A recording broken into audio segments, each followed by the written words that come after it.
the time that this episode comes out, this may have or haven't already happened. We'll see. But SAG might be going on strike. And you have some insight on that. Hello, everyone, and welcome to another episode of the StudioMEcast. Today, I have another special guest. This is Missy Finnell, who is a casting associate at Donna Belichick. And we're going to be talking about a bunch of things, but let's just dive into it. Missy, thank you so much for joining me today. Thank you for having me. Thanks for thinking of me. Absolutely. I'm really glad because we've known each other for a while. Yeah. And it's been a while as well. Yeah, it's been a long time. And one of the reasons why I reached out to you is because I know your husband John is a writer, and I know that you're in casting, and with the writer's strike going on and the potential actor's strike going on, it just made sense for me to, reconnect with you and sit down and talk and get, some feedback. Yeah, what's going on, So well, nothing's going on. That's the thing. There's nothing going on right now. I support the writer's strike. I'll say that. I was nervous that it was going to happen. I think we were all nervous. There were some projects that we had heard about that were coming into town, and then the brakes were pushed. And Donna and I were both kind of like, we've heard the threat of strikes before.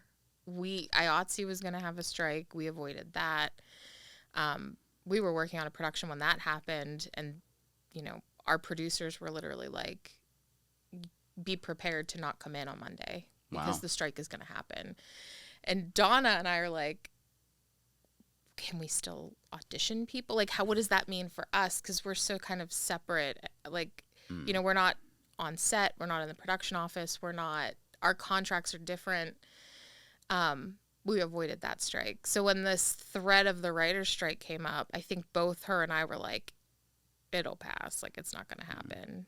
And here we are 2 months into this strike, and nobody's working. Right.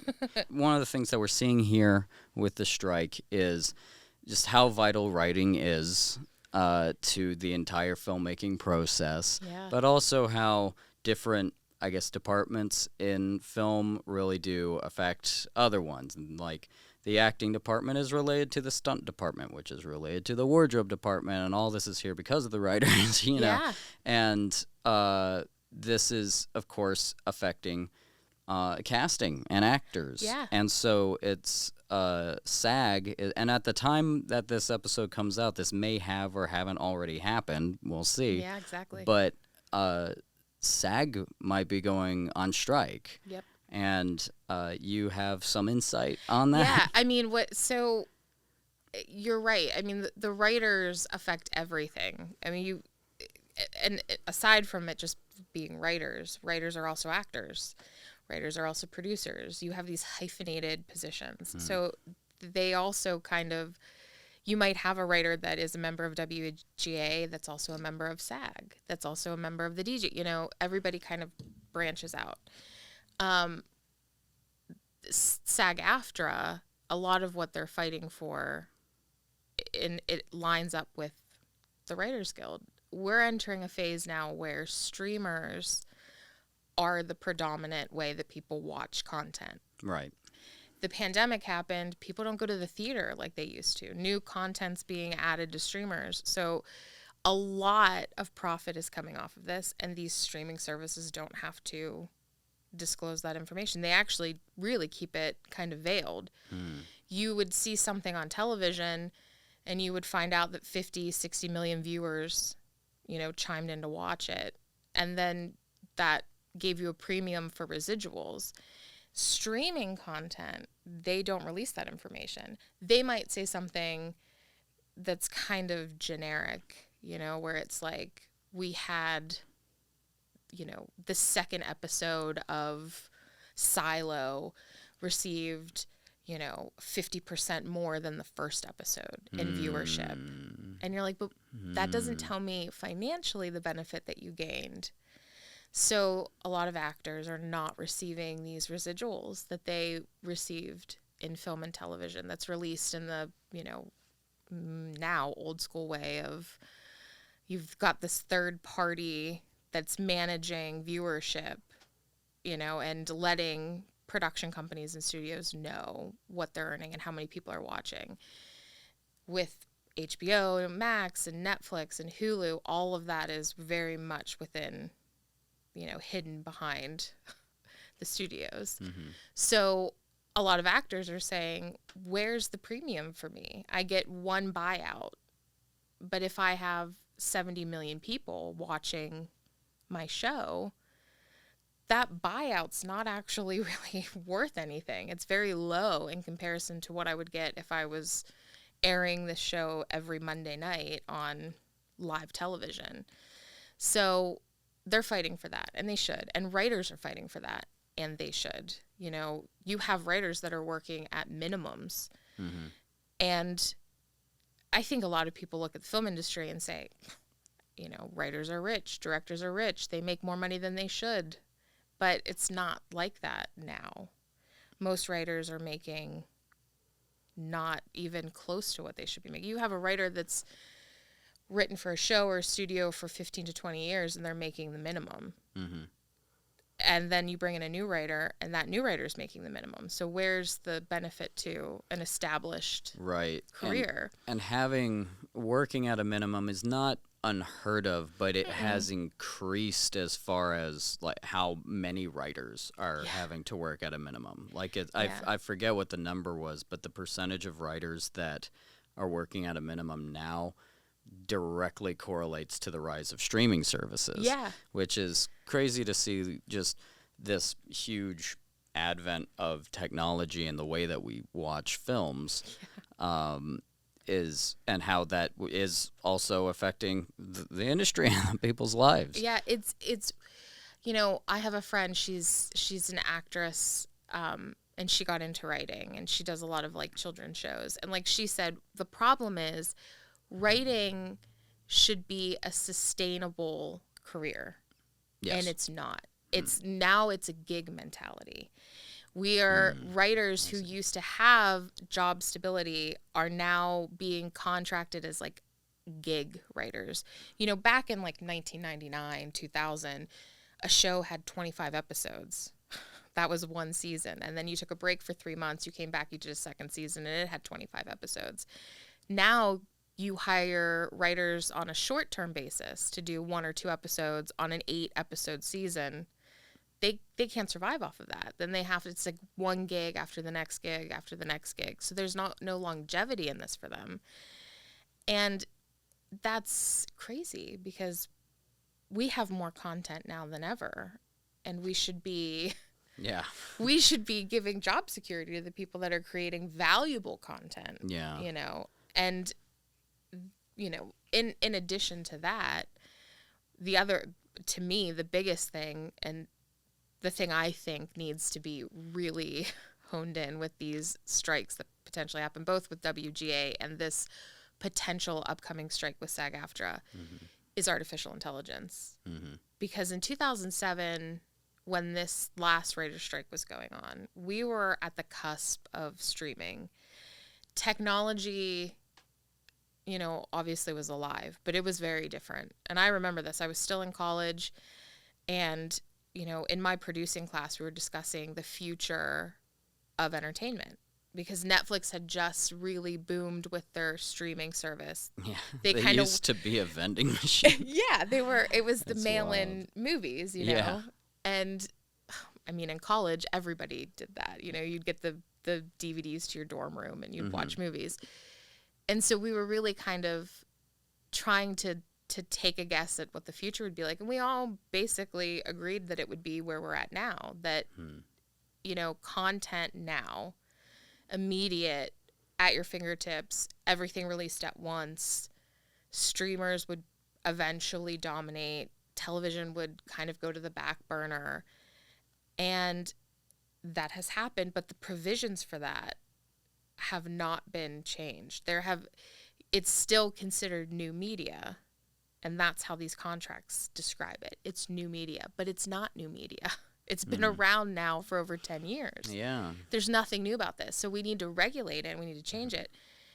But with that change, with the buildup of streamer services, now we're facing artificial intelligence, AI writers. You can have a computer watch every single episode of a show and then completely write an additional season to that show on its own.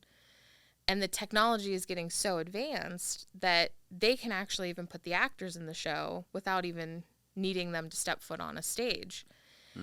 And if we don't make sure that there are provisions and contracts for that, right, every job in the business changes, because that will eventually mean we don't need directors. That means we don't need costume designers. It really becomes a full-on digital marketplace. And, you know, the career, the blue-collar work, because essentially we're blue-collar workers, disappears. And so it's the same for actors, and that's something they're fighting for. That's one of the, you know, contingency points in their contract, is that they don't want to have to get to a point where they're signing waivers to allow their face to be digitally used, or that, you know, artificial intelligence can place them in a scenario that they've just signed this blanket contract for. In perpetuity, And so it's, you know, you're really essentially fighting for job security at that point, in addition to wage security. And, you know, our economy is changing, so like, you know, pay raise needs to happen, not just in our industry, but in every industry. So I find that really, like, to me, the most critical thing is, you know, the AMPTP, the producers, the big production companies that we all know, Disney, HBO, Netflix, Hulu, they don't want to outright deny the ability to go to AI. Right. Their terminology on it is like a little frightening. They want to keep revisiting it. And I that's the one thing in the contracts across the board for all unions that I hope they really don't back down on, because it could get really scary, I think. You know? I mean, in just 10 years, where we're at now with streaming and where we've taken technology is huge. So who's to say in 10 more years where we'll be with AI, you know? Yeah, it's really, it kind of looks like we're looking down the barrel of something, you know? And it's, I mean, and just with how fast the technology is going, one of the podcasts I listen to sometimes is Script Notes, which actually John put me on to. Yeah, he loves that podcast. Yeah, and it's they had an episode where they were trying to write a script with AI. Ugh. And they started it, and it wasn't really, they said, like, oh, do an episode of this show written by Quentin Tarantino or something. And they were going through and picking out the issues with it, like, oh, this isn't working, oh, this is the issue, and all that. And, like, the thing that I was thinking while that episode was going on was, it's going to be a lot better in 6 months. And it is. Like, it's wild. And I think with now, as far as the industry, with we're talking a lot about, you know, the strikes, the unions, the contracts, the things going up on streaming, but, you know, we also see that it seems that there's a lot of movies coming out that are making more money than ever.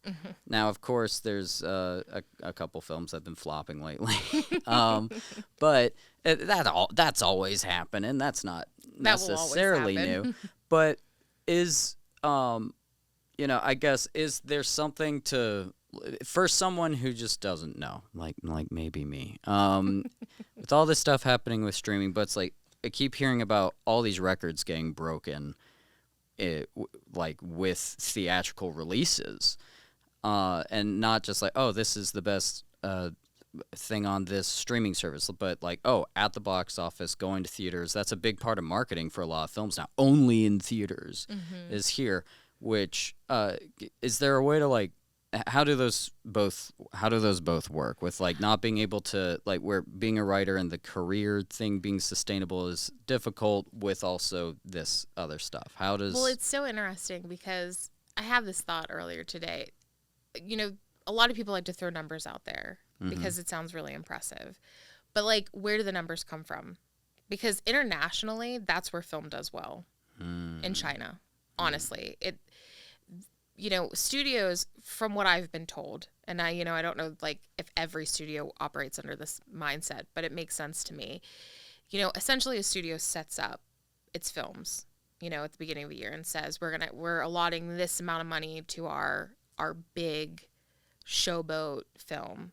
Maybe it's like The Flash or it's a Marvel film, and they give a certain allotment to different. We'll have one that's more of an independent, smaller, pulls at your heartstrings movie. We'll do this. There's always at least one or two original films just to see if it works. You kind of, they're money-making movies. They really market for China because that's where they do really exceptionally well. Okay. So when you hear the movie's doing amazing at the box office, how much of that, what percentage of that is in international sales? Because you're always going to have films that have a fan base, especially today. Like John and I, my husband John, what we talk about a lot is that films today feel safe. As we grew up in the 90s. Every week there was awesome stuff at the box office. You had amazing films that were coming out. Maybe some were flops, but most of them were entertaining. They were fun. They were interesting. They were different. Now we've gotten to a point where we bank on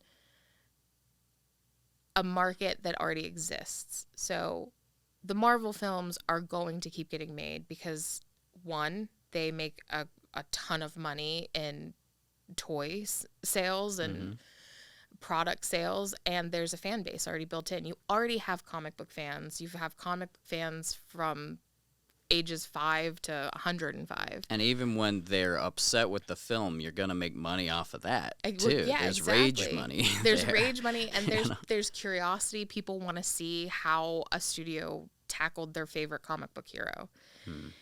Sequels, prequels, like spin-offs. It hurts me. I love Disney, but it hurts me what they're doing right now because they are so dead set on sequels, prequels, and live action remakes. Live action. Yeah, live action. Every time someone says the live action Lion King, I'm like, I know why you're saying that. Yeah, but it's not live action, right? Let's talk CGI here. There is actually kind of technically less live action in that film than the original 2D animated one where they took photos of the cells. But it's missing yeah. In my head, like it's missing that magic, right? Because when they drew the cartoons, like there was not. I mean, all film is an art, and I believe that all film is an art. Even the films I don't like, even the films I think are commercial sellouts, it's still an art form. Not all art is necessarily good either. Yeah, exactly. And it doesn't have to be good to everybody. But like when I think about these studios that are putting out content that in their minds, it's already making them money because it has a fan base. Yeah. You're going to get people at the box office for that reason. John and I went and we saw Dungeons and Dragons. I loved it. I thought it was really funny. It was definitely entertaining. It was really predictable.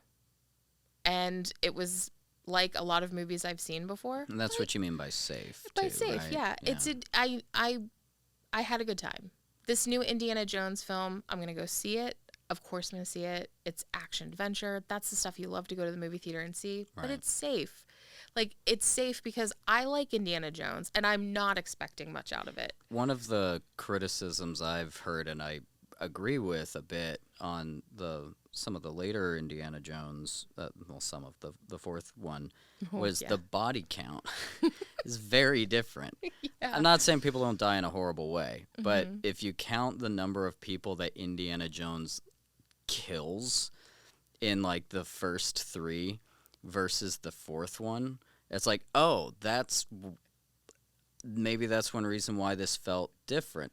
I'm not sure I even want to phrase this as a criticism because this isn't a film criticism thing from me. I might, if that'll be a different show, everybody. But if I get to that, but Yeah, it's like I will be really surprised if Indiana Jones. I haven't seen the fifth one, but I'll be really surprised if he just straight up shoots a bunch of people. I mean, it's a new time. It wouldn't shock me if he did. Yeah, because we evolve for current times. I mean, the fourth Indiana Jones, like, I couldn't even get through it. I just thought the story was absolutely terrible. Talk to John about it. John, he's like a tyrant about it, you know, because John comes at things from such a screenwriter's mind, and he knows immediately what's wrong with the script. And for me, I'm like, if the characters aren't great and I'm not passionate for the characters, I don't want to watch it. I'm done.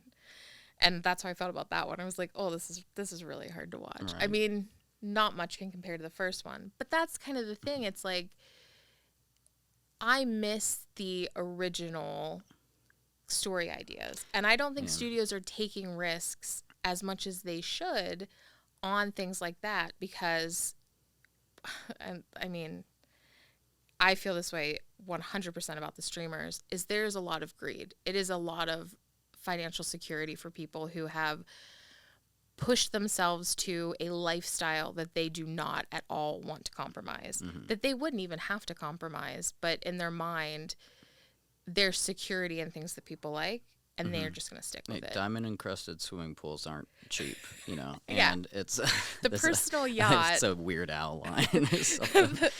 I mean, it's like, my whole thing was, what I would love to see, you know, it hurts and it helps, but I would love for people to just unsubscribe for 1 month from all of these streamers. If everybody in our industry did that, I mean, we have over 2.5 million people that work in the entertainment industry. If we all just unsubscribed, I mean, it would really hurt them. Yeah. It would hurt them more than 200,000 unsubscribing.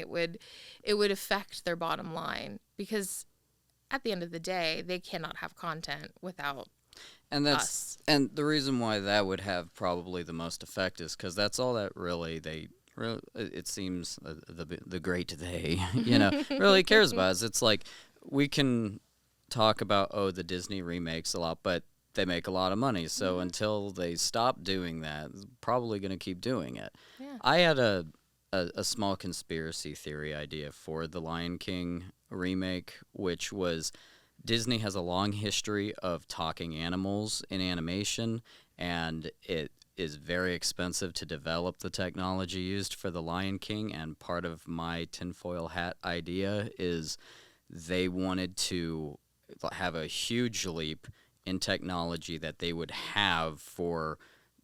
They make talking animals all the time. They're like, what if we had the most realistic, incredible animals ever, and that type of technology and workflow and all that set up, and what if we got paid like $300 million to do it? Yeah.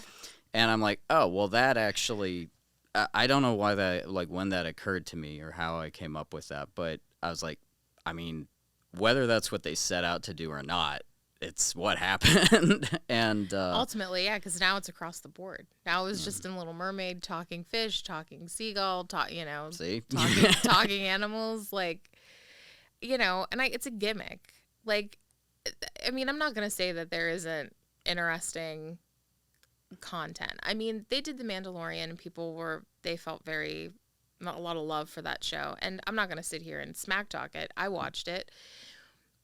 But it's part of a larger conglomerate that has a fan base. Right. If you like Star Wars, you're going to watch The Mandalorian. You're at least going to watch the first episode. You're going to check it out. Know. Yeah. Yeah. Because it matters to you. Yeah, there's something in you that likes it. So for me, it's, you know, if I see an original movie come out that maybe doesn't appeal to me, I'm still going to go see it, because, you know, I want to support unique writers. And unfortunately, with this writer's strike, they are the ones that are paying for it the most. You know, we're not, like, the Wes Andersons of the world can afford this strike. They're fine. They're going to get hired. Their work speaks for themselves. But like the new writers that are bringing original content to the table, they're now dealing with this whole force majeure thing, which is, if you've heard of it, it's basically that if you've gone into contract, right, you've sold a show or a film, the studio can say, we're backing out of that because there's the strike happening and we are now no longer obligated by contract under the force majeure to continue with this. So a lot of deals that had been made that maybe were on hold for a while have just been liquidated. That's what's starting to happen. And that's terrifying because, you know, like, a lot of those people are your Black, queer, minority writers.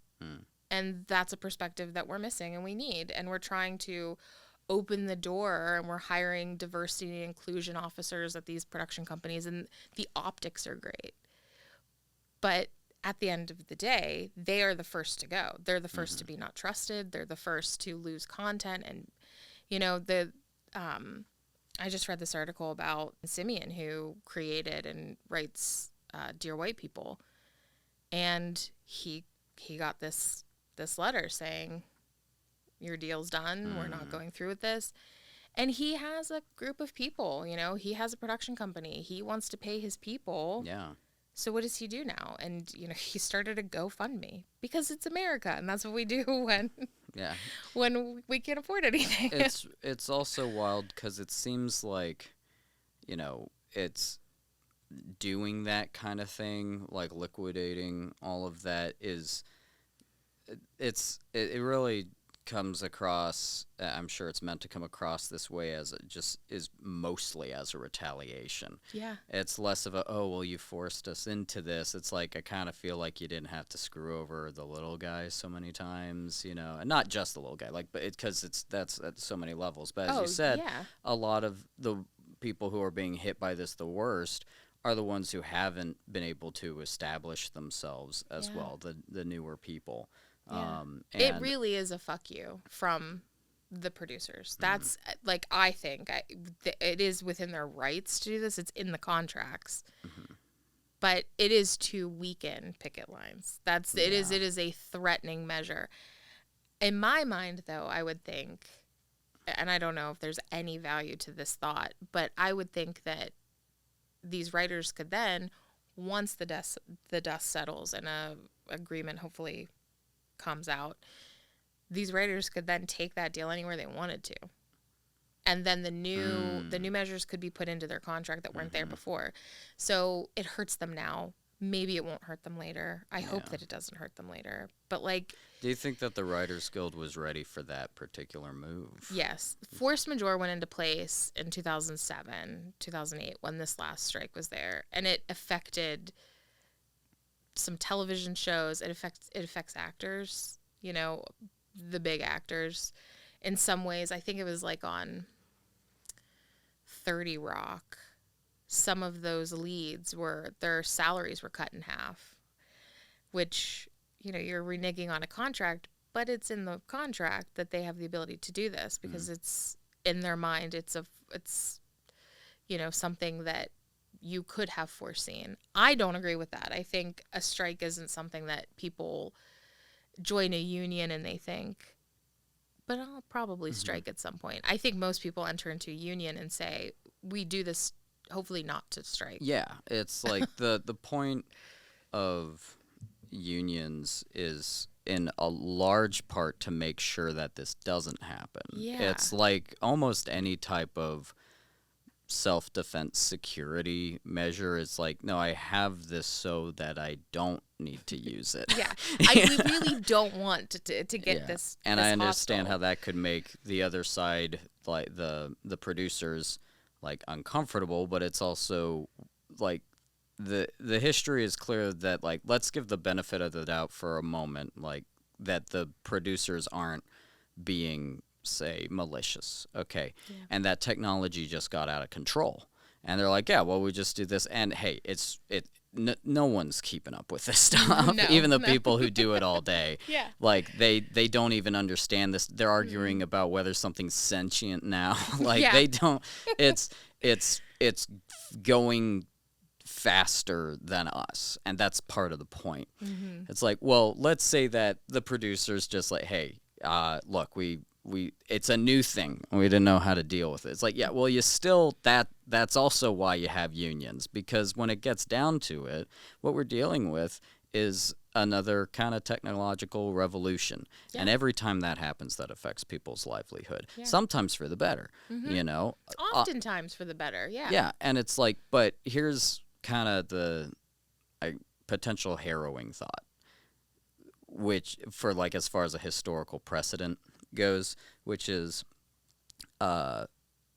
start with sort of what sounds comforting. I heard at one point that the only job that was like completely replaced by technology was being an elevator man. Like, is that you have to be in a really nice place now to have someone push the button. But that's not what being an elevator person used to be. It was a mechanic, basically. Yeah. Like, seeing like what these guys do, it's like they've got a thing like they're driving a boat, like, you know. But anyway, that's like Titanic, full stop. You know. But that I heard that, I don't know if that's 100% true, that was like the one job that had been completely phased out by technology. But that's if you only whatever category that person was saying that for. Here's kind of the thing that makes me raise my eyebrows. There are fewer horses now than there have been basically ever. And there are people who are, not a lot, but there are people who are just barely still alive today who were in a time where that was not the case. Yeah. And which is absolutely crazy. I mean, that's crazy. And it's because, like, I mean, I think it really started to drop off after the First World War, because there was even still like cavalry and more like having a horse on as part of your agriculture was still standard, you know. But such a foreign thought now. Yeah, it's like now it's like it used to be poorer people have horses and rich people have cars, and now it's like you got to be like either have a complete lifestyle based around horses, you know, or super wealthy, I guess. And the land, you have to, I mean. Yeah, that's a big part of it, too. Ownership now on land is like. But horses don't fill the same role as, I guess, tools or beasts of burden that they used to be to the same degree. Like, hey, there's a carriage in Central Park. That's awesome. But in the same way, it feels like, it's not necessity. Are we supposed to be the horses now? It's like, oh, well, we just don't need as much of you now, because that's what freaks me out about automation in general. I'm a very pro-human person. I'm very anti-robot, and I just little soapbox. We're getting away from film for a second here, everybody, but I'm going to tell you something I really think. Sorry to subject you to this for a moment. No, I appreciate it. But here's the deal. When those Boston Dynamics guys built those robots that are clearly built to run faster than us, and then somebody got out there and welded a Kalashnikov, that's an AK-47, to the back of one of these knockoff versions and put a video up, and it's like doing its little stumbly walk, and then it fires off a few rounds, and the thing just like goes off its balance. And then I think like Boston Dynamics puts out we never thought anyone would put a gun on one of these. I'm like, shut up. Yeah. That's not true. Yeah. Like, how could you not think that? Like, are you kidding me? It took us like 30 minutes to put a machine gun on a plane. All right. And you've got one of these things. But hey, everybody, just so you know what those things fall into? Tiger pits. So get a shovel. Anyway. Oh, my gosh. But see that. But honestly, it's like, you're telling me you didn't think about this? Honestly, that example, though. Like, that's the issue, is that there's no, like, I hate to pull out, like, such a cliche line, but, like, it is that whole Jurassic Park thing. Yeah. You didn't think about if you should. You were just more obsessed with that you could. And, like, yeah, I mean, cool. And now you're packaging it and you're selling it. You're selling that's awesome. You advance technology. Mm-hmm. That's wonderful. But like, did you think of the repercussions of this? Because ultimately, technology should aid us, but it should not replace us. Like, it should not. Right. We don't want to become the people in WALL-E who are just like, sitting with our Slurpee cups and just like automated and who don't have bones anymore. Yeah, you're just like flabby meat sacks that just watch a screen all day long. And you could get to that point. I'm sure there are a lot of people that were like thinking in their head, no way, that'll never happen. But like, I don't think that's most people. I mean, look at our grandparents. In their time, they've seen so many changes that I'm sure in their mind they're like, that'll never happen. Mm-hmm. The deep fake videos that people believe. Mm-hmm. That's terrifying. You're literally able to mold a person into saying whatever you want them to say, and there are people that will believe it. Yeah. Because they don't understand the technology's gotten that far. And, it was Justine Bateman, and I just like totally respect the hell out of her for putting all this information out there, because she's very active with SAG-AFTRA. Obviously, she's an actress, but she's also a member of the DGA, and she brought all this to light. She's saying, do you want films to get to a point where the entertainment aspect of them is more based on the sole viewer, where it's, I can demand a movie based on what I want, and I myself can be digitally placed in that movie. Mm-hmm. And like, that's where we take the industry into this weird buy it now thing. I want to go on that for a second, because one of the things that I really get a lot out personally from films is when they introduce me to a world, a perspective, or an idea that I haven't had before. All right. And that couldn't really realistically come from me on its own. All right. And whether it's trying to get some sort of semblance of an idea of how bad war can be, or as like, and obviously real war is always worse. But it's like, whatever it is, just seeing another person's point of view through cinema, all that. That's something that, and that's one reason why I love watching Japanese films from like right after World War II. They are the scariest movies. Like, specific World War II films made by Japan. Yeah. Right after the war. They're like the scariest movies I've ever seen. So far, the ones that I've seen, I've watched a bunch of them, and they're really well made. But also, it's like, oh wow, yeah, I can see why we got in a fight with you guys. But it presents a totally different perspective. Yeah, it's culture shock, but without me accidentally offending somebody by sitting in the wrong place or picking up the wrong fork. It's like.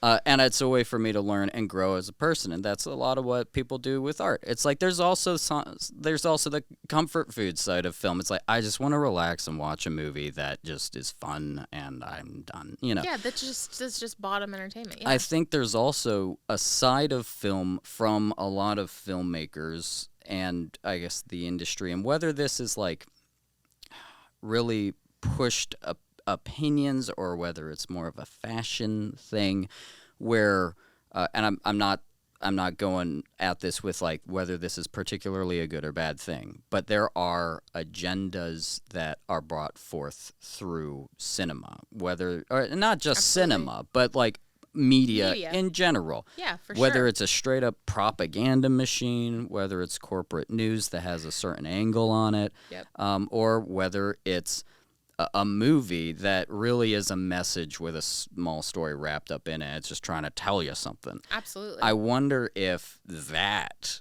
aspect of wanting to affect culture, and often with like, and once again, I'm not making, please guys don't read into like, oh, well, he hates the lefties or the righties. Like, that's not what I'm talking about. I'm just saying like, or that's not what I'm saying. I'm just saying like, it can be with like the best intention. It can be with a good heart, where you want people to just understand this thing. And I really think you got to be careful if you're going to make a film where you're suggesting that you're going to teach other people something.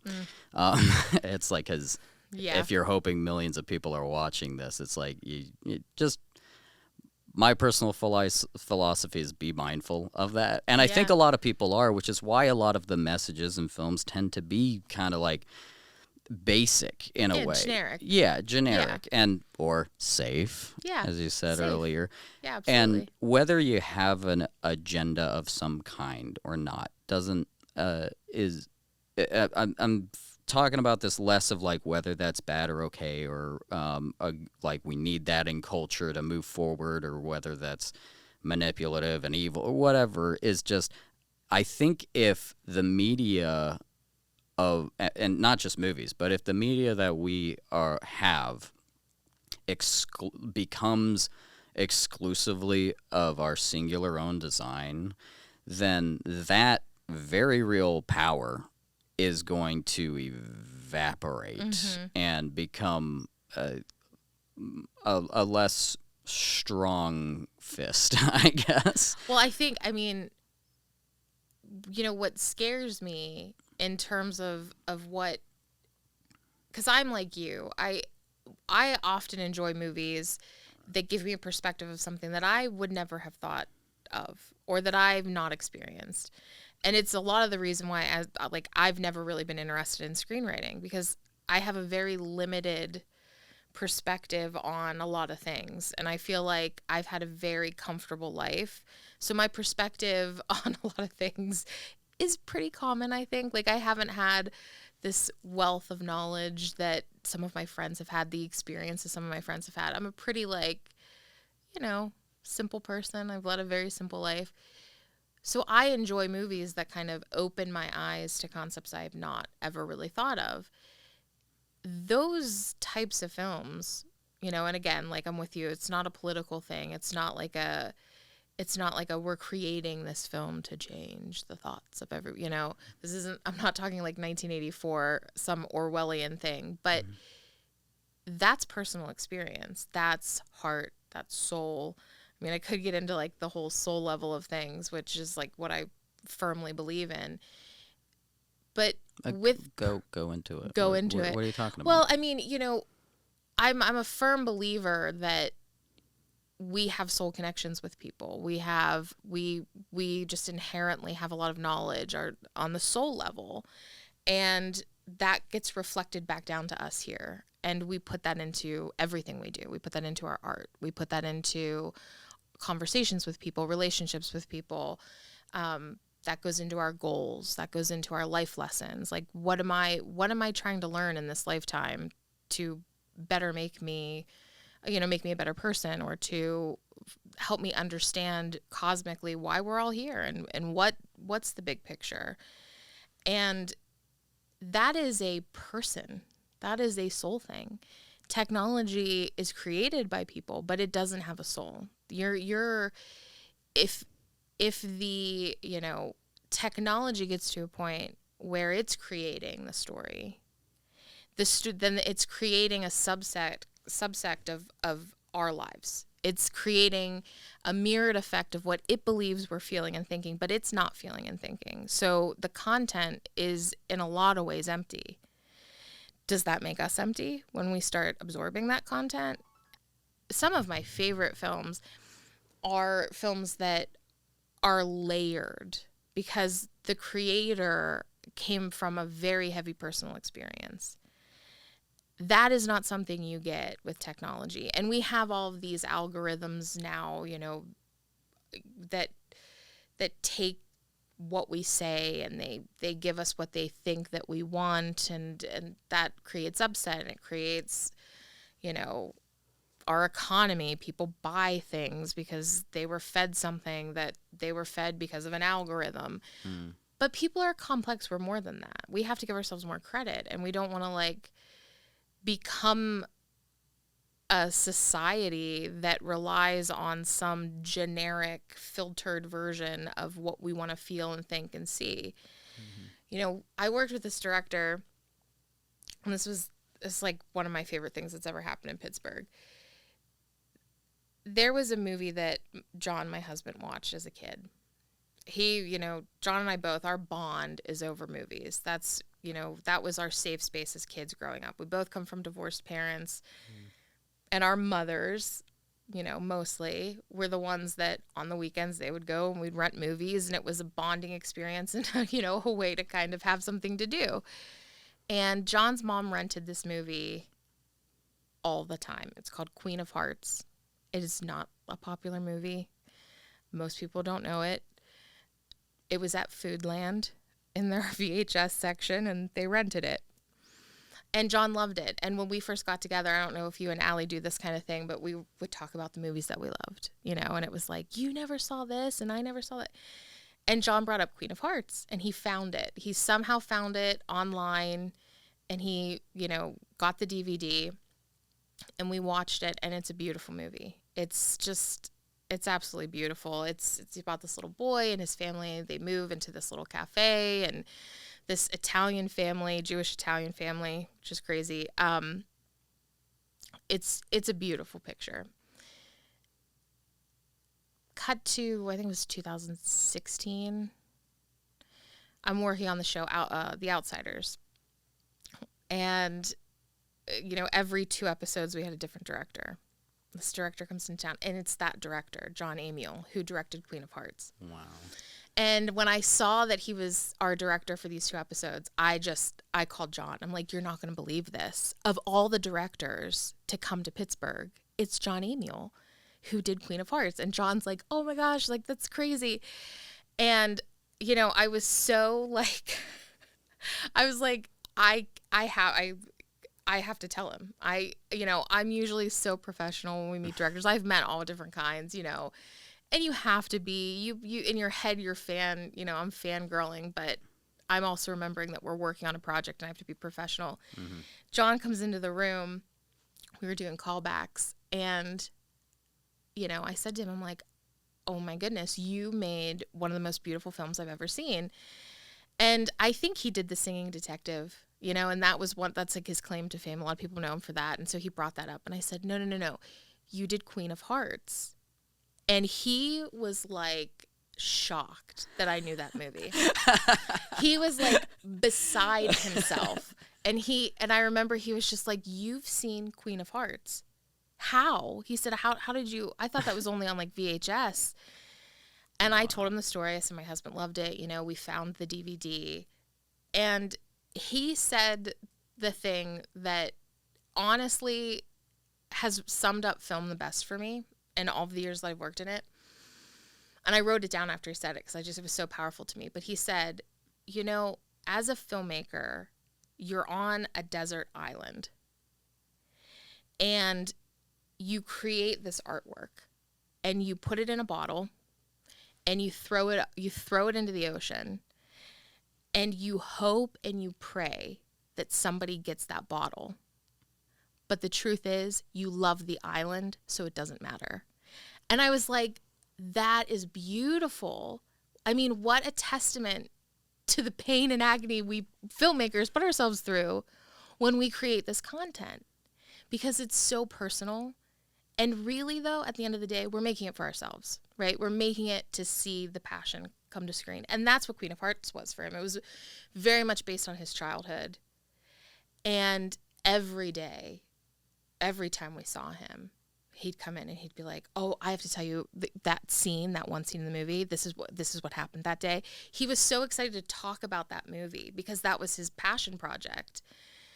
And you don't get that with AI-driven, technology-driven things. You don't get that personal experience. It's not there. And if we don't nip that in the bud right now, you're never going to have those experiences. It's going to become a very calculated industry. And that's so not what we're here to do. Like, even though that seems to be a bit of the trend, is calculating, making things safe, yeah. the focus groups, the graphs, and in some senses, like, I think there's merit to some of those things. Yeah. And I think that for AI, there's a lot of good that it can do as being a tool for us to use. Yeah. Part of me is excited that in one sense, cinema is becoming more democratized, or like it's becoming easier than ever for someone to like make a film, you know, which is great. And I think AI is going to be a part of that. But like for me, I draw a lot of my own storyboards, you know, and it's I might I mean I've hired other people sometimes when I can, because that's great. I love working with people who are better at something than me. And there's but you know, like whether it's for I don't think at the moment, the way the AI works, I wouldn't use AI really for concept art, because I would only use concept art for trying to show something that people haven't seen before, you know, right? Because that's sort of the point, is like, hey, here's a design that is new as far as I know. You know? Kind of to help you get to But yeah, to as far as like, point. you know, maybe helping with create an animatic or doing some storyboards. And I'm sorry to the storyboard artists out there who are hearing me say like I might use AI for that, you know, but hey, but it's like I do it myself. But I wonder if there's a way for AI to kind of play the same role that I guess Photoshop did when it came in. There were people whose job was literally airbrushing pictures with paint. Yeah. And on the one hand, there's something to be considered for that not really being a thing anymore. And it's like, well, there's a lot of airbrush artists who lost that gig. But there's also a lot of airbrush artists who learned how to use Photoshop. Yeah. And part of it with technology is going to evolve, period. It's like if in general someone doesn't like learning new technology, they shouldn't be in cinema. Like, they should be in life. Yeah, in pretty much. And, it's across the board. That, like, that being said, all the things that you're saying are of making sense with just like, this shouldn't replace us. And part of the whole point, at least for filmmakers, is the process of making it and having that connection, and also that, you know, throwing that bottle out there that did come from somebody, hearing something new that isn't just made for me every time. Yeah. You know, even though it's really remarkable when you do see a film and you're like, who else is this movie for? Like, this is clearly like my movie. You know, it's happened one or two times for me. But I feel like this had to only get to like 3 people. Yeah. And but if I think it's an exciting time to be alive, you know, unless you have, even though you have a lot of free time right now. It's but thank you for being on the podcast. Oh, you know? It's perfect. But we'll see what SAG does. You know, we'll see what goes on with the writers. The 30th. Out on the 30th. There, I mean, from what I've heard of June, by the way. Yeah, of June. Yeah. So this is probably after that. But so. It's from what I've read, things are going really well, and they think that they're going to be able to come to an agreement. But over 97% of the members authorized a strike if they don't. So they've got a deadline. Wow, that sounds about as unanimous as actors can be, I suppose. Mm-hmm. I mean, you're talking like residuals, health benefits, you know, the AI thing, you know, better provisions for self-taping, which is a huge part of the industry now since COVID. So there's a lot that they're working at, but I'm happy that the AMPTP is working with somebody, I guess. Right. Well, we'll see how it goes, everybody. And as far like the AI train isn't gonna stop. But maybe the track has a split in it, and maybe there's a way that will be better than worse, because it seems pretty obvious to everybody that there's a really clear direction this is going that is not gonna that is gonna screw over a lot of people, and also something that we love. And at the end of the day, it's like, look, if movies become less, I guess, mainstream or important, in quotes, to as many people, and going to the movies is sort of like when I go to a local art gallery to see a local thing, you know, or that one's from someone who's kind of a big deal if you're into painting, you know. And if it becomes something like that, I'm still going to be making movies, you know, to the best of my ability, because that's why I'm here. But I would really, if film kind of had a fall, you know, from the seat that it's in right now, I would mourn that loss to our culture. Oh yeah, it would be. I think it would. You know, we're not technically saving lives, right? We're not life support. We're not on the front lines of a health crisis. But in a lot of ways, we save people's mental health. We provide something comforting. And like if that gets messed with, what does that do? Mm-hmm. What does that do for mental health? And something that I'm fond of saying is everybody, no matter how good they have it compared to other people, everybody can really just use a break. Yes. And a movie 100%. Is a great way to do it. So 100%. Everyone can use a break. So, but it's not all doom and gloom. There are writers, you know, fighting the good fight about this, and the AI is very much at the forefront of what they're talking about, what they're trying to sort out. Yeah. And, you know, they've got some weight to what they're doing, and there's a lot of solidarity going on. I myself am not like a union industry type professional. I'm kind of more watching this on the outside. I'm very much an independent filmmaker, but I have respect for the industry, of course, you know, and it's, you know, maybe I'll get involved with something like that, like formally one day. That'd be cool. But at the moment, I'm here at StudioMe, and we give free tours, everybody, and come on down and start a podcast. But I will say the interesting thing about SAG-AFTRA is that, and with any, I'm just going to say this across the board with any union, there are positives and there are negatives. Yeah, right? I mean, unions are great, and they're also a little terrible at the same time. You know, there are certain provisions where you're like, what? Why is this? Why is this in there? That hurts me. That doesn't help me. And I've dealt with that with actors. There are certain provisions in SAG contracts that are mind-numbing to me. I'm like, why are you preventing your actors from working? Mm-hmm. That doesn't make sense. But at the end of the day, I think, you know, you have these unions to just try and protect our jobs. And we don't work.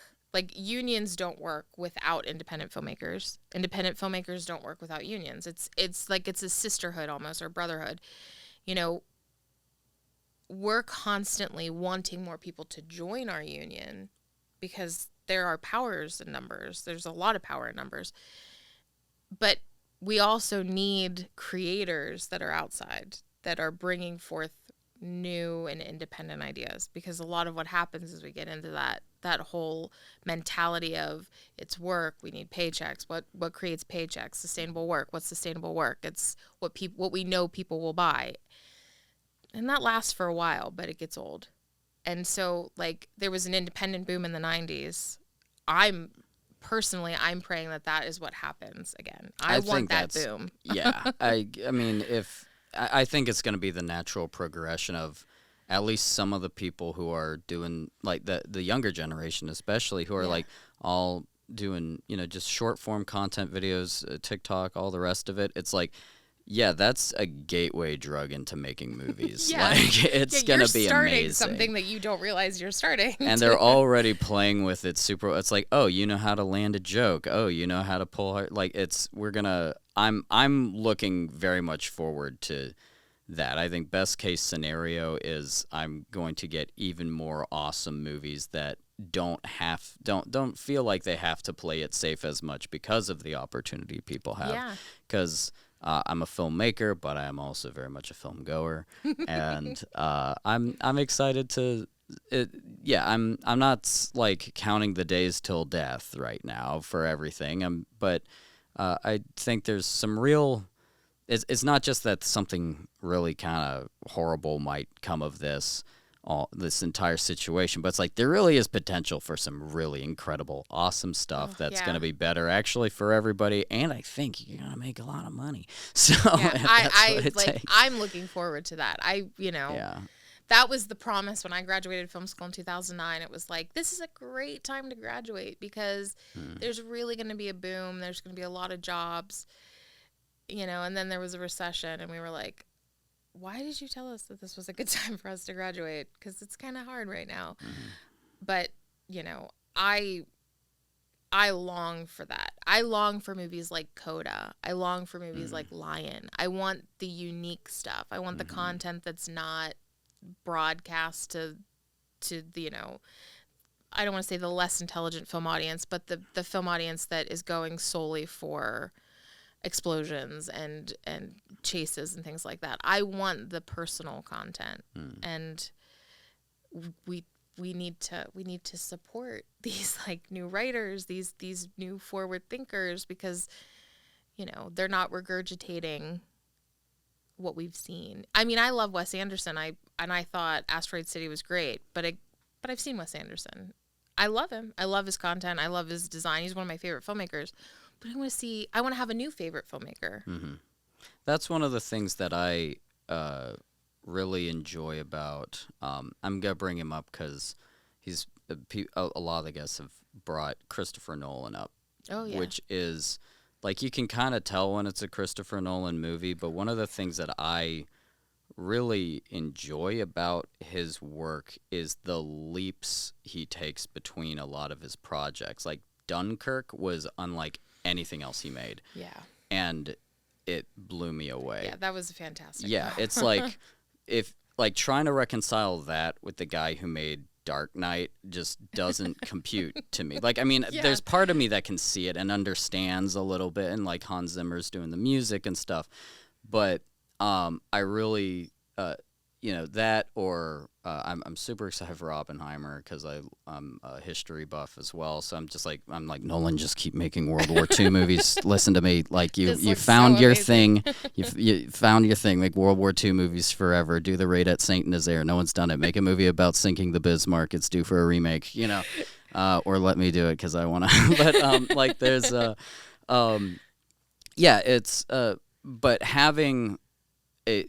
Yeah, sometimes you have. That's one of the things I think also is super valuable is when you have a filmmaker who is gonna make a film that nobody else is gonna make like that. Like Wes Anderson, no one else is gonna make a Wes Anderson movie. They might try in the same way that people try to emulate Quentin Tarantino's writing style. They do the Tarantinoing dialogue, and it's like they know the notes but not the music. And it's not their passion. Right. It's not, and it's. When you're just trying to make art like somebody else, the best result usually is going to be, oh, that reminds me of someone else, And but when you have someone, having artists who are going to say something that no one else is going to say, and that's not just the filmmaker, that's also the team they bring around them and the actors and their performances, and that's like gets back to what we're talking about AI is when it all happens, when it all comes together, when it all happens, and it kicks ass,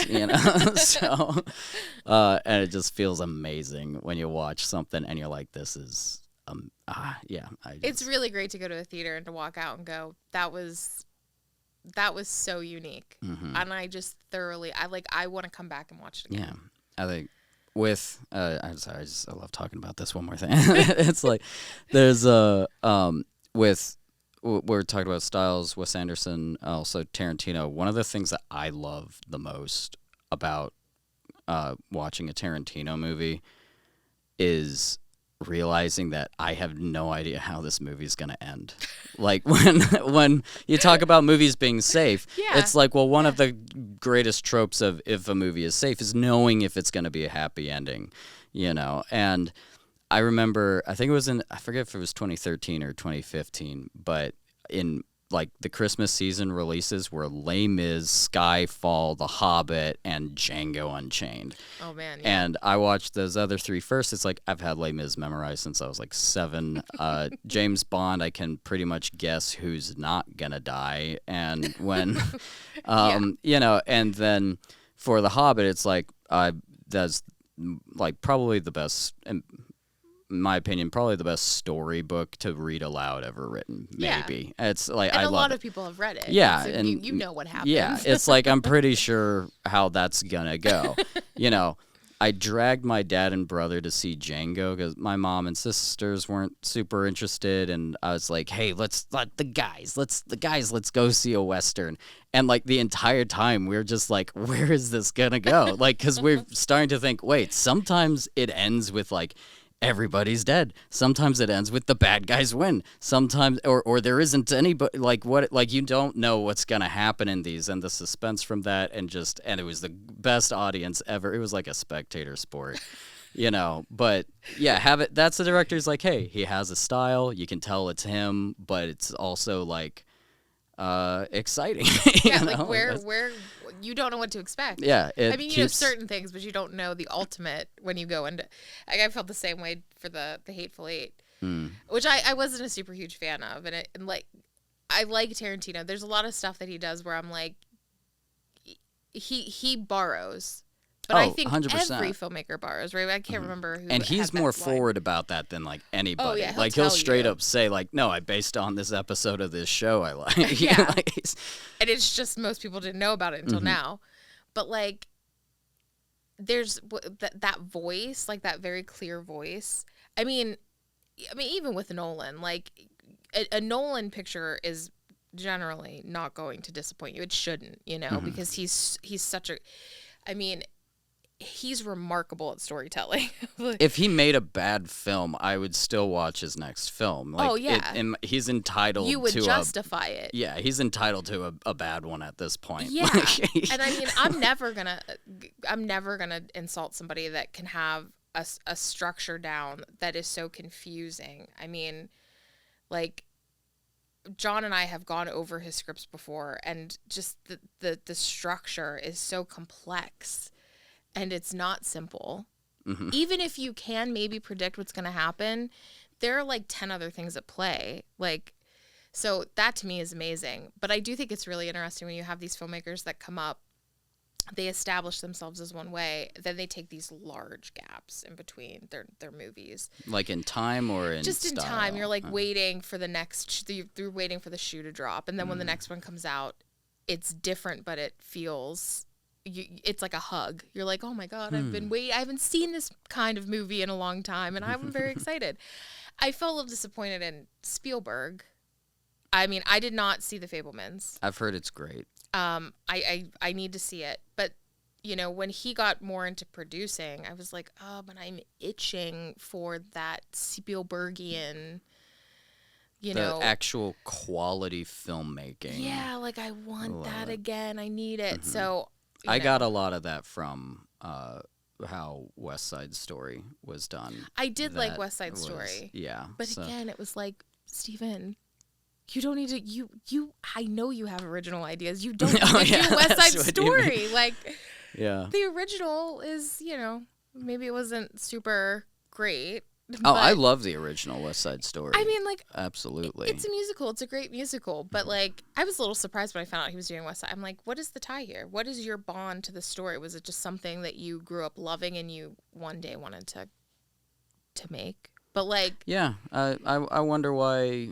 I mean, he clearly cared. He definitely like, cared. He definitely...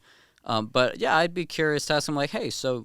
You're one of the only people who can make whatever you want. Yeah, literally. Nobody's going to tell you no. And I'm not saying that this is a bad choice, but why did you do this? Why was this this choice? And maybe it's like he said, hey, you know what? I really poured my creative personal side into The Fabelmans, and this was...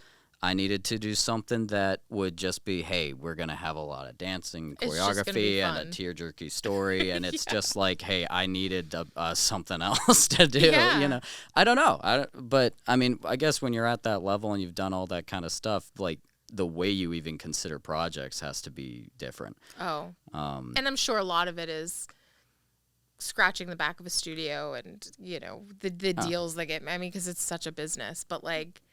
Yeah, I remember when that came out, I'm like, Spielberg is doing this? Mm-hmm. That's like a surprise for me. But then again, look at Disney and all of their live action remakes and the people that they bring on. It's like Guy Ritchie's doing Aladdin. And I'm like... That's the one that makes the least amount of sense to me. Yeah, I was like... I think I've seen all of his movies, including Aladdin. And I'm like, what made you think that this guy...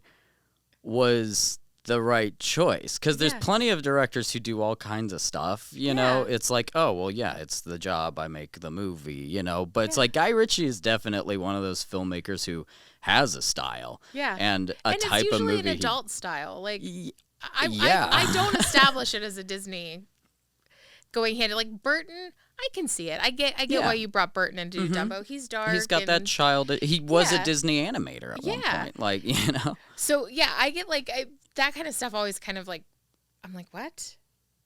But again, it's business, and they make money, and they want to make money. And for some people, it is just, I did this film because it was a paycheck. And you're like, oh boy, that's sad. I think one of the directors who did that really well and doesn't get like the credit for it. I don't know if it's financially his least successful film, but it's one of the films I don't hear people bring it up or put it in lists. But when Martin Scorsese made Hugo, which Hugo, seeing that in the movie theater in 3D was one of the greatest theater going experiences of my life. Mm-hmm.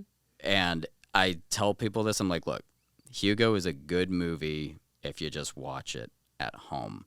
But if you don't watch it in 3D, it's kind of like watching The Wizard of Oz totally in sepia tone instead of in color. You're going to miss a lot of the impact of the story. I saw it twice. In 3D. I saw Hugo twice. Yeah, that movie, and again, Scorsese, like John and I were just talking about this because there's some kind of like thing going around that people want Scorsese to take the rat out of the final scene in The Departed because they feel like it's like such obvious symbolism. And the first time I watched The Departed, that's what I said. I was like, why is there a rat? That doesn't it's just too much for him.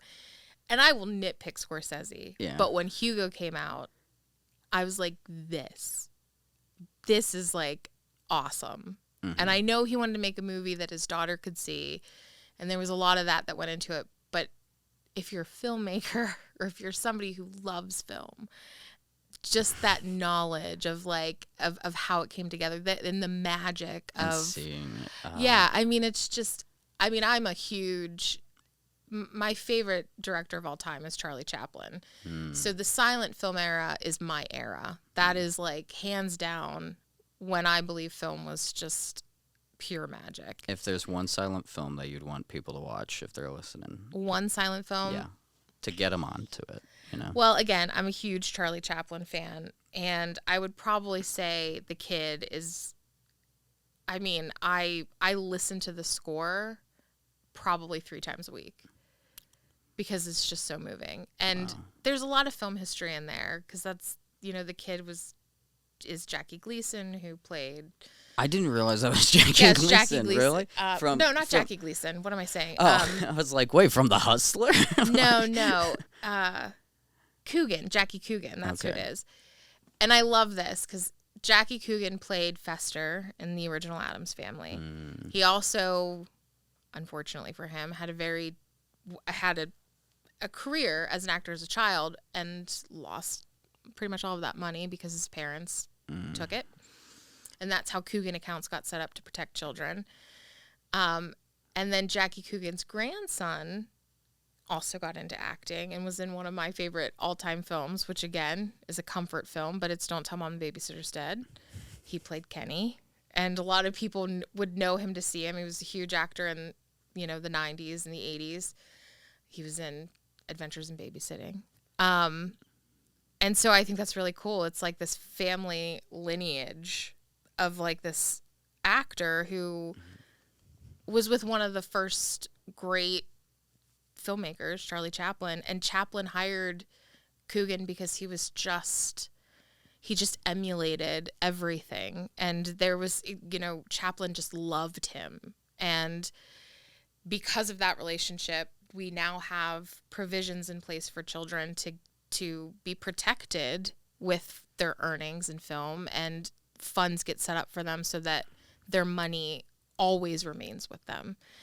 Because, I mean, that's important. You know, a kid can't just emancipate just to keep their funds. Like, there has to be something set into place. So it's like just a little fun little cinema. That's cool. I didn't know about a lot of that. That's cool. But like, there's something about the silent era where the basis of film was you don't need sound. You can tell a good story without sound. You can tell a good story without dialogue. It's a personal thing. It's an energy. And Chaplin never believed that talkies would go anywhere. He was like, that's a dumb technology. That's not what film's about. And he obviously eventually used it. He was wrong. He was wrong. But I think he just was so emboldened by the fact that a story is what you emulate. It's in your face. It's in your personality.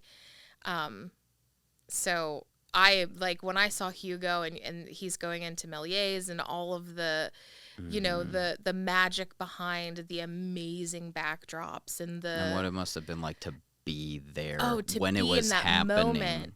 And you're like, this guy is like discovering cinema here. Like, he is creating something that is going to live for a very long time. Yeah. That will forever be my favorite Scorsese movie for that reason. I got one question about Scorsese for you. Okay. Have you seen Silence? No. Okay. That is the greatest Christian film ever made. Really? And it's not even close. That is the most, I've watched that movie a bunch of times now, and every time I watched it in the theater, and every time I've watched it since then, I've watched it with someone who has never seen it. And as a way for me to also just kind of experience it again. And the first time I saw it, I did not know what to think of this movie at all. I wasn't. I'm like, I don't think I liked this movie. But you kept thinking about it. I couldn't stop. Like, it was weird. It was like 2 weeks later, I called the person who I had seen it with. I'm like, hey, I can't stop thinking about this movie. Why? She's like, yeah, it's been in my head too. And then the next time I saw it, and the next time I saw it, and the last time I saw it is when I was like, oh, this is unimaginably brilliant. Like, I didn't get it. And it's like the entire time I was watching it, it was like, I'm like, how I can't even, I don't know if everybody else would have the same experience I had with like not getting almost any of it the first time I saw it. And now that I watch it, I'm like, everything is so obvious and like smacking me in the face. I feel like an idiot. But I know that at least a couple of people, how would I say this? Everybody I know who has seen this movie, I think, that I've talked with about it has had the same experience. It's Adam Driver, right? Adam Driver, Andrew Garfield, Liam Neeson, and a slew of other very, very talented actors. And I try to like kind of make lists of like, best gangster movies. Like in my mind, like what are my favorites? What are the greatest? All that, pretty normal stuff, right? Yeah. And I started to think like, I wonder if there's like a list of best Christian movies or something, because it's a genre, and it is, and it's a sad genre that a lot of them are just it's kind of like how it's sort of like all the bad things about horror, where like most of it's bad, but not a whole lot of the benefits, where like there's a lot there that's great. Sorry to dunk on an entire genre here, but it's like, movies like Hacksaw Ridge, where it's like on the one hand you might say, because it's also like, oh, is it a Christian movie or is it about a Christian? It's like, because there's also that like, hey, different movies are different. Ben-Hur is I think probably the best Jesus movie ever made. The second one that was made, not the new one with Morgan Freeman. All right, film history people. Cecil B. DeMille made like a really old one in like 1925 or something. It's amazing. And then the one that everybody knows is Ben-Hur with Charlton Heston. That's the one that I'm saying is the best Jesus movie ever made, which sounds pretentious if you see the movie, but think about it. And I like that that's your favorite Jesus movie. That's really well, actually, interesting. Okay, here I'm going to sound so pretentious. No, because my favorite Jesus movie is Godspell. So I just bought Godspell with Victor Gerber. Yeah, I just bought that because John never seen it, and I was like, "How have you never seen Godspell?" I love that movie. But I can't believe I love that.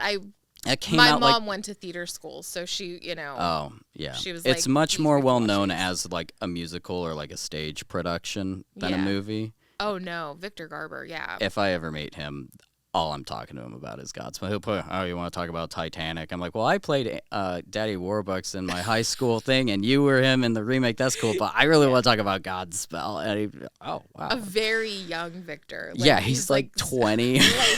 All those big fro. Yeah, and honestly, there's so many things he does with his performance as Jesus that are so refreshing to me because, all right, let's talk about this for a second.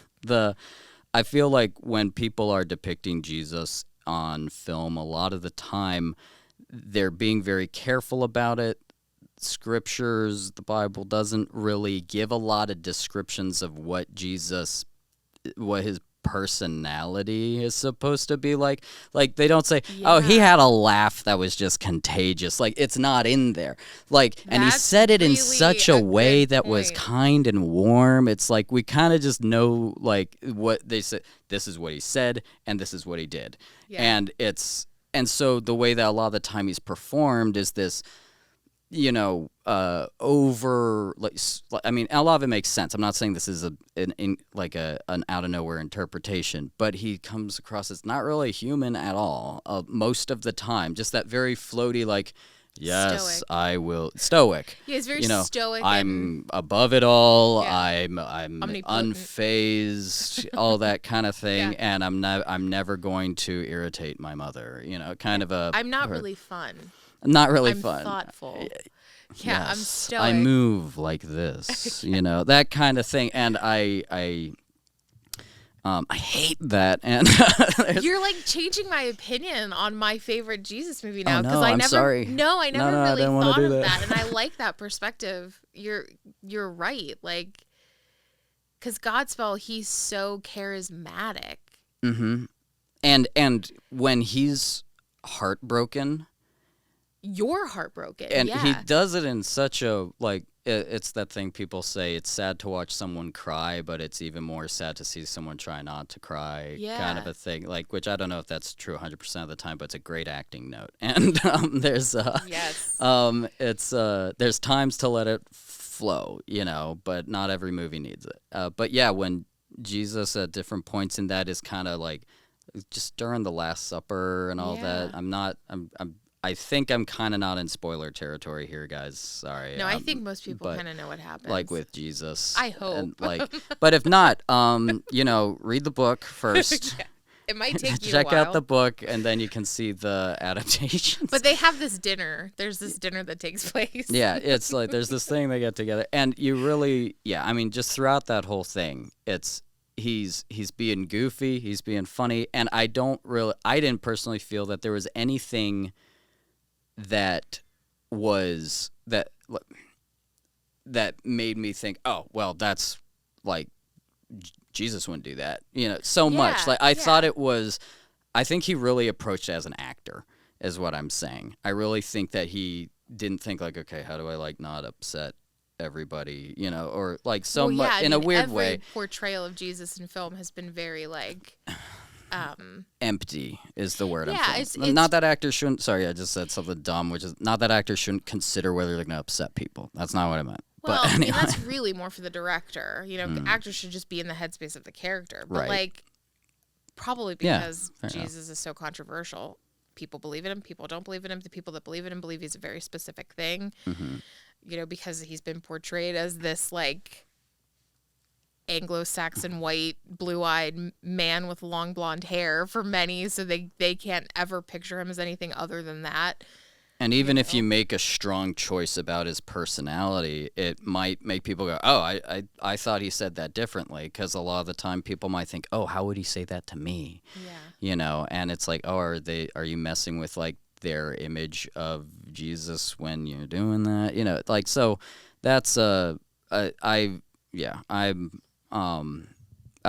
my favorite depiction of Jesus is Victor Gerber in Godspell. I think the greatest Jesus movie ever made is the Charlton Heston Ben-Hur, and the greatest Christian film is Silence, in case anyone was wondering. That's just and I amazing love to me. Hacksaw Ridge. That's one of the greatest movies ever made, and it would be one of the worst movies ever made if it wasn't a true story.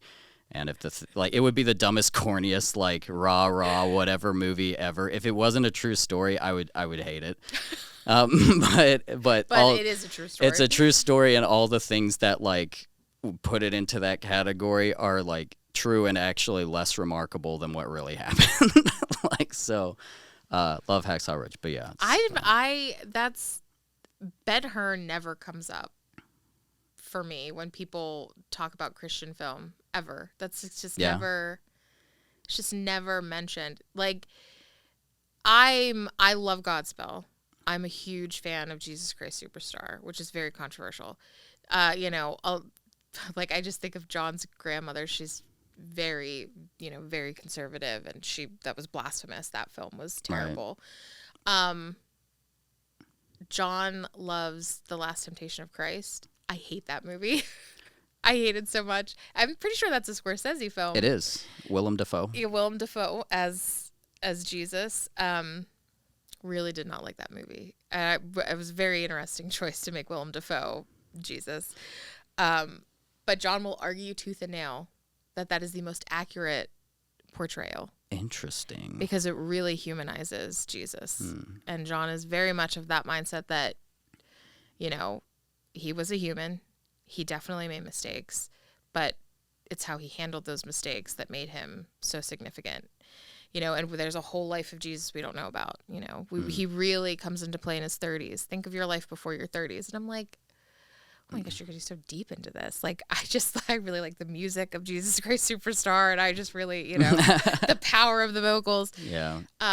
That's one that I'll say, like, also is one of those really bold depictions of Jesus where it's like he's not vapid. Like, he's like rocking out and letting you know how he feels and thinks, and it's like powerful vocals. I feel like since they came out, like I think they both came out in the 70s. Superstar and Godspell. Like I'm like I prefer Godspell to Superstar, but there's things about Superstar that really I'm like, yeah, this doesn't have the issues in it that I have with most Jesus films, It's so funny. Like John's always like with the Superstar, he's like, it's so dated. It's so. But that's what's fun.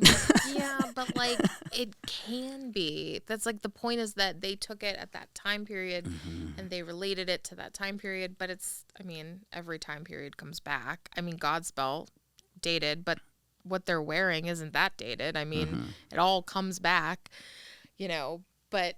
There are just moments. There's just there's a power with music and storytelling, and there are moments in that film, especially between Jesus and Judas, where I'm like, oh my gosh, that gave me goosebumps. And it's got to be the music that adds to it. Yeah. But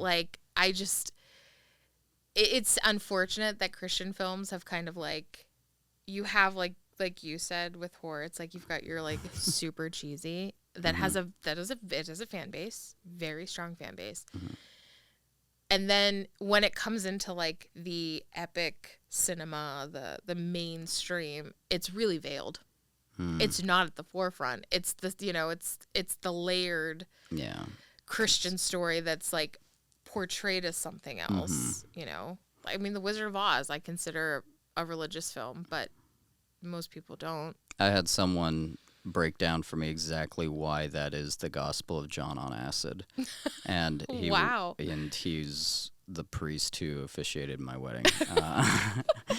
If you couldn't tell who if you couldn't tell exactly why I went with that guy, but yeah, I think honestly a lot of the Christian films that we're really dunking on, which sorry guys, a lot of them are bad. I think a lot of it's actually because those are my theory, and the ones that are bad, I get the sense they're made for youth groups to watch. Yeah, I would agree youth with group, that. which really means you're trying to make a film that their parents aren't going to complain about, Yeah. which really means you're going to make a really boring movie most of the time. It's going to be lacking a lot of substance. Yeah, a lot of my issues with Christian films aren't even, a lot of them aren't really necessarily issues with what they're trying to say, so much as I'm like, look, just as a film goer, this is not what I want to watch. And you might have like the one character who's like the edgy Christian who like throws out like just a slightly like really calculated, are we allowed to say this word? Yeah. Thing to let you know that like, yeah, I'm down to earth. Your parents can trust you with watching this film, whatever. And I just like, yeah, it's. I think actually that really is the ultimate version of what you were talking about with safety.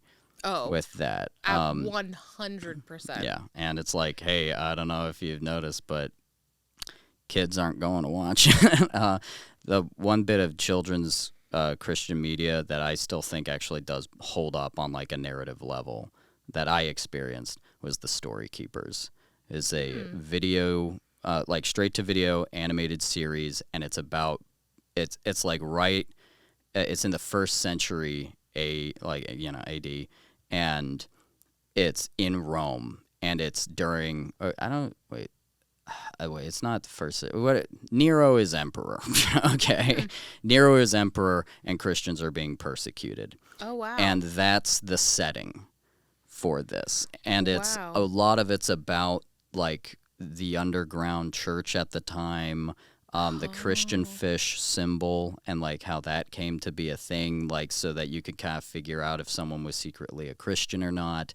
And it really, I think, authentically gets across what these people really believed and what the danger was at the time. Was this from the 90s? I think so. Like really it's familiar. like either late 80s, early 90s. Yeah. I think a lot of it's on YouTube, and it's still like it's dealing with some really intense stuff, like people who are who are going to be fed to lions for other people's entertainment. There you go. Yeah. You know, like that kind of thing. But it's also like, as crazy as that sounds, it's also in such a way that is not like inappropriate to show to children. Yeah. Because it still has the fun adventure side of it. Hey, there's danger. Oh no, we're gonna be fed to the lions. You know. Oh, we're gonna escape. Hey, this guard became a Christian because he listened to our story. You know, that kind of like. And it's like, hey guys, that no matter what people believe, that kind of thing has actually happened. Yeah. And it's like they're taking history and they're there making is it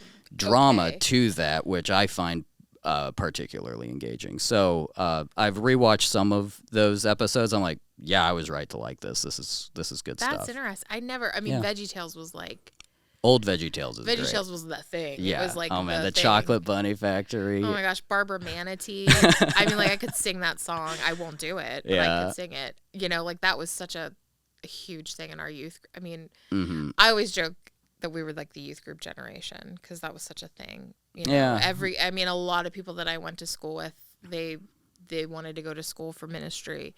They eventually didn't. Most of the people that I went to youth group with are so far. Some of them are atheists now. Some of them are, you know, agnostic. They're in like a totally different world. But a lot of the bonding was over VeggieTales. Going to see The Passion when it came out. That was a movie that rocked a lot of our worlds. Yeah. And I've watched it, and it's still very moving. It's a very moving film, you know. But it's so that. I mean, all that stuff is so personal, and you can take something away from a silly thing. You know, people would think God spells silly because it's, you know, it's a little it's silly. Outdated, but like there's so much that comes out of it. It almost it being silly kind of attracts you more to what they're saying. It's a very friendly kind of childlike movie. I feel like a lot of the point that gets missed in some of the more hardcore like religious stuff is that like at his core Jesus was just a good person. He was promoting just being good to people. It was just be kind. Like, you don't really, you don't need to box yourself into an establishment. It's treat others how you'd want to be treated. Like, it's not your place to judge. Mm-hmm. So don't worry about that. Like, completely remove that from your life, because that hangs you up, and that's not what we're here for. And some of the silly movies really capture that a lot better. They're loving and friends with everyone. Mm-hmm. They're accepting of everyone. They're together. There's a piece to that. And, like, it's a lot easier to respect people like that. And then that bond and connection is so much stronger, whereas some of the darker stuff, you're like, wow, the fear, the anger, the hostility. I mean, that was why I was always more attracted to the Anglican faith more so than true Roman Catholicism, because I would consider myself Catholic, not Roman Catholic, but a lot of what we learned growing up was the love in religion, the love of God and Jesus. Whereas a lot of my friends who were going to Roman Catholic Church, it was a lot of the hell and damnation of what happens if you don't live a very specific godly life. And they both make good points, but, like, there's a way to kind of reach more people, when you offer the friendlier version, which I really think is the biggest message out of all of it. At the end of the day, it's, it's the kindness, it's the love, it's the warmth to eventually be called back to that same thing. So give it to get it, and vice versa, Yeah. Deep, man. Nice. We're getting deep. I love this. This is what I always hope happens, So, well, I can say I've had a wonderful time. Me too. This has, like, been so fun. Yeah, and this is so great because, like, we haven't really seen or talked to each other in a while, and I feel like this is, like, the coolest conversation we've had. Yeah. It's been, like, I mean, my goodness, pre-pandemic, and oh, for sure, at least. Pandemic went on for 3 years. Crazy. So, all right. Well, I'm sure I'll see you again. Absolutely. And I'd love to get John on here sometime. Yeah, for sure. Awesome. Anytime. Well, I mean, we're not working. Oh, well, I better get in there quick. Hopefully, I better get in there quick. Anyway, we'll see. Well, thanks a lot, everybody, for listening. We're very thankful to our loyal 7 listeners, and that's my little joke. I tell it every time. Anyway, but glad you enjoyed the podcast. I assume you did if you made it this far, and we'll see you next time. If you care to join us, we'll be here. Bye. Hey, I hope you enjoyed that episode. If you want to start your own podcast, why wait? Reach out to us at StudioMe.me, and I hope you hear me again soon.